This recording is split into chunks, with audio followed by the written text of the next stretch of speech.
بسم اللہ الرحمن الرحیم۔ السلام علیکم۔ امام علی علیہ السلام کی خدمت میں ایک شخص آیا اور دست ادب کو جوڑ کے عرض کرنے لگا، یا علی، جسم سے روح کیسے نکلتی ہے؟ بس یہ کہنا تھا تو امام علی علیہ السلام نے نظروں کو اٹھایا اور فرمانے لگے، افسوس ہے انسان اپنے وجود سے ناواقف ہے۔ تو اس نے کہا، یا علی وہ کیسے؟ تو امام علی علیہ السلام نے فرمایا، یہ گھومنے پھرنے والا انسان ایک غلط فہمی کے ساتھ زندگی بسر کرتا ہے۔ وہ یہ سمجھتا ہے جس جسم پہ یہ اپنا اختیار رکھتا ہے اس کا وجود یہ جسم ہے، لیکن حقیقت تو یہ ہے کہ انسان کا جسم تو صرف ایک لباس ہے۔ انسان صرف اس جسم کو نہیں کہتے، انسان تو اس جسم میں بسنے والے وجود کو کہتے ہیں۔ اور انسان کی زندگی ایک مٹھی بھر مٹی جیسی ہے۔ اس مٹھی بھر مٹی کو اٹھاؤ،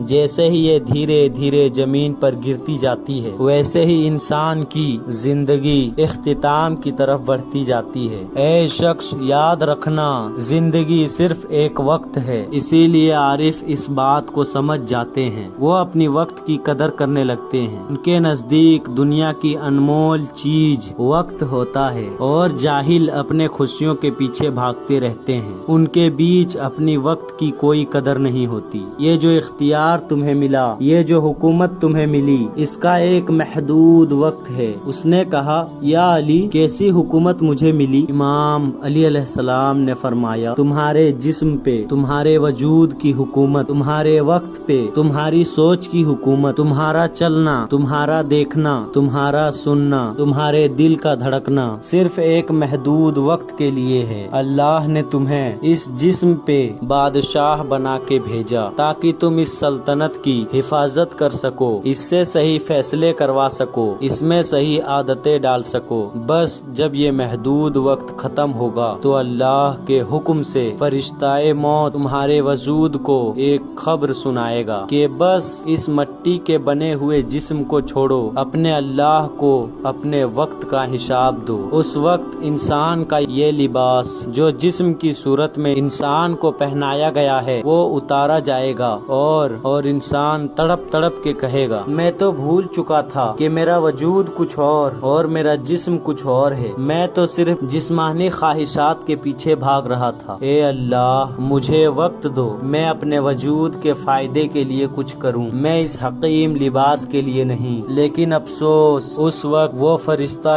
موت وہ باتیں سنائے گا جو انسان عالم ارواح میں کر آیا ہے، اور فرشتہ موت اس کے وجود کو اس کے لباس سے اس طرح سے الگ کرے گا جیسے کوئی ریشم کا کپڑا کانٹوں میں ٹھکتے ہی اس کو کھینچ کے باہر نکالے۔ بس یہی انسان کی حقیقت ہے۔ تو وہ کہنے لگا، یا علی، اگر میں چاہوں میں اپنی موت آسان بناؤں تو میں کیا کروں؟ بات جب یہاں تک پہنچی تو امام علی علیہ السلام نے فرمایا، موت کو آسان صرف ایک سوچ کر سکتی ہے، ایک عمل کر سکتا ہے۔ تو اس نے کہا، یا علی، وہ سوچ کون سی ہے اور وہ عمل کون سا ہے؟ تو امام علی علیہ السلام نے فرمایا، وہ سوچ یہ ہے کہ انسان اس لباس سے جس کو انسان اپنی زبان میں جسم کہتا ہے، اللہ کی مخلوقات کو زیادہ سے زیادہ فائدہ دیں۔ تو اس نے کہا، یا علی، وہ عمل کون سا ہے؟ امام علی علیہ السلام نے فرمایا، وہ عمل یہ ہے کہ انسان ہم اہل بیت کے راستے پہ چلے، اللہ کے رسول اور اس کی آل پہ درود بھیجے، اس سے مودت کرے۔ جس انسان کے دامن میں یہ سوچ اور یہ عمل ہوگا، اس کی موت کے لیے